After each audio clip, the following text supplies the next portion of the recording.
2 সপ্তাহ থেকে 3 সপ্তাহের মধ্যে গম বপনের পরে যদি আমরা একটা ছোট্ট স্প্রে করতে পারি তাহলে গমের ফলন উৎপাদন উভয় বৃদ্ধি পাবে, পাশাপাশি গমের যে কুশি উৎপাদন এটাও বেড়ে যাবে। কারণ গম অনেক ক্ষেত্রে দেখা যায় সেচ বা খাদ্যের অভাবে ভালো কুশি দিতে পারে না, একটা কুশি দাঁড়িয়ে থাকে, সেক্ষেত্রে ফলন বা উৎপাদন কমে যেতে পারে।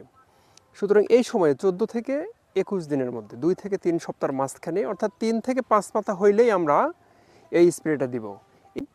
যেমন NSC গোল্ড আছে, নিউট্রাফস N অথবা আমেরিকান এন PKS, এগুলো নির্ধারিত মাত্রায়। আপনার গাছের গ্রোথ কম থাকে তাহলে 7 থেকে 10 দিন পর আবার সেকেন্ড ডোজ যদি আবার স্প্রে করতে পারি তাহলে আরেকটু বেটার হয়। আর গাছ যদি স্বাভাবিক থাকে তাহলে আমরা একটা স্প্রেতে আমাদের যথেষ্ট। তবে মনে রাখতে হবে গমের জন্য সেচ কিন্তু অত্যধিক গুরুত্বপূর্ণ, তাহলে আমাদের কাঙ্ক্ষিত ফলন পাবো। ধন্যবাদ সকলকে। আসসালামু আলাইকুম।